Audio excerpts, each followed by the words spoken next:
Le Botswana est le meilleur pays d'Afrique sur beaucoup d'aspects, mais pourquoi fait-il tout pour que ça ne se sache pas? C'est ce que nous allons voir dans cette vidéo.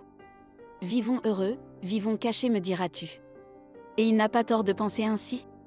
Le PIB par habitant y est de 7500 $ US, c'est 4 fois plus que celui du Nigeria, presque 3 fois plus que ceux du Maroc et de l'Algérie. Il possède les meilleurs hôpitaux et écoles d'Afrique, pas besoin de préciser que tout est gratuit évidemment. Il y a un bon système d'allocation familiale pour les plus démunis et quand un étudiant botswanais ne trouve aucun cursus à son goût dans le pays, une bourse d'études à l'étranger lui est offerte par l'État. Et contrairement à d'autres étudiants africains qui vont étudier à l'étranger, les Botswanais ne s'exilent pas, ils rentrent systématiquement au pays après leurs études. Ils y trouvent tout, pourquoi iront-ils s'abaisser à faire des petits boulots en Occident? D'ailleurs, est-ce que tu as déjà rencontré un seul ressortissant du Botswana à l'étranger? Ces gens ne quittent que rarement leur pays. Mais les choses n'ont pas toujours été ainsi. Le Botswana était autrefois un pays pauvre comme la plupart en Afrique. Voici comment il a su bâtir son miracle économique pour devenir le pays émergent qu'il est aujourd'hui. Avant de continuer la vidéo, n'oublie pas d'appuyer sur le pouce levé sous la vidéo et de t'abonner si ce n'est pas encore le cas. Maintenant que c'est dit, retournons à notre vidéo. Mais en fait, c'est où déjà le Botswana? C'est ce pays désertique de la taille de la France, coincé entre la Namibie, le Zimbabwe et l'Afrique du Sud. Son histoire est millénaire mais pour cette vidéo, nous allons partir de 1966, au moment de son indépendance. À cette époque, le pays est l'un des plus pauvres au monde, avec un PIB par habitant de moins de 200 $. Les anciens colons britanniques l'appelaient d'ailleurs, je cite, « le pays où rien ne se passe ».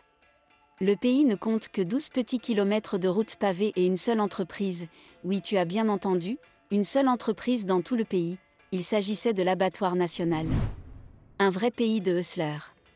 Le pays était donc très pauvre mais connaissait tout de même déjà une certaine stabilité politique qu'il a su conserver jusqu'à ce jour. C'est d'ailleurs l'un des seuls pays d'Afrique à n'avoir jamais connu de guerre civile, ni de coup d'État ou crise politique majeure, et ça c'est grâce à son système politique hybride qui allie démocratie moderne et pouvoir des chefs traditionnels. En gros, il y a un parlement avec des députés élus et un second parlement qui rassemble les chefs tribaux.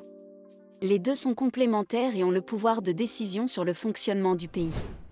Un événement va changer à tout jamais la destinée du pays à partir de 1967, la découverte de gisements de diamants. Un premier gisement est découvert en 1967 donc, puis deux autres en 1973. Ces découvertes vont radicalement changer le Botswana. Au lieu de vendre ces diamants aux multinationales et de les exporter bruts comme le font la plupart des pays africains, le Botswana va opter pour une stratégie plus intelligente.